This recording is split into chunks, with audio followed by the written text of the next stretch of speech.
চলতি সপ্তাহে আগামী 5 দিন সারা দেশে বজ্রবৃষ্টি হতে পারে বলে জানিয়েছে আবহাওয়া অধিদপ্তর। সেই সঙ্গে সারা দেশে দিন এবং রাতের তাপমাত্রা সামান্য হ্রাস পেতে পারে। শনিবার আবহাওয়াবিদ এ.কে.এম. নাজমুল হক স্বাক্ষরিত 120 ঘন্টার পূর্বাভাসে এই তথ্য দেওয়া হয়। পূর্বাভাসে বলা হয়, লঘুচাপের বর্ধিতাংশ পশ্চিমবঙ্গ ও তৎসংলগ্ন এলাকা পর্যন্ত বিস্তৃত রয়েছে।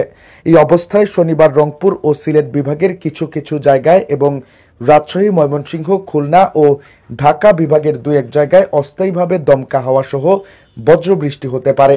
এছাড়া দেশের অন্যত্র অস্থায়ীভাবে আংশিক মেঘলা আকাশ সহ আবহাওয়া প্রধানত শুষ্ক থাকতে পারে। সারা দেশে দিন এবং রাতের তাপমাত্রা প্রায় অপরিবর্তিত থাকতে পারে। রোববার রংপুর, রাজশাহী, ময়মনসিংহ, ঢাকা, চট্টগ্রাম ও সিলেট বিভাগের দু এক জায়গায় অস্থায়ীভাবে দমকা হাওয়া সহ বজ্রবৃষ্টি হতে পারে। এছাড়া দেশের অন্যত্র অস্থায়ীভাবে আংশিক মেঘলা আকাশ সহ আবহাওয়া প্রধানত শুষ্ক থাকতে পারে। সারা দেশে দিন এবং রাতের তাপমাত্রা সামান্য বৃদ্ধি পেতে পারে।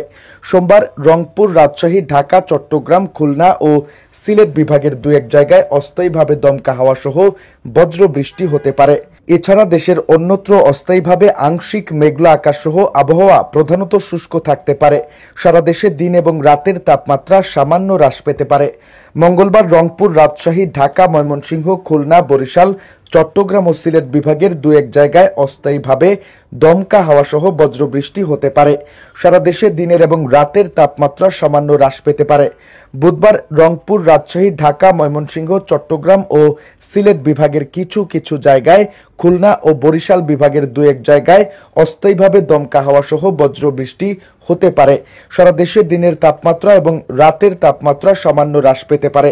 আবহাওয়া অধিদপ্তর আরও জানায়, আগামী 5 দিনে বজ্রবৃষ্টির প্রবণতা বৃদ্ধি পেতে পারে, সেই সঙ্গে তাপমাত্রা হ্রাস পেতে পারে।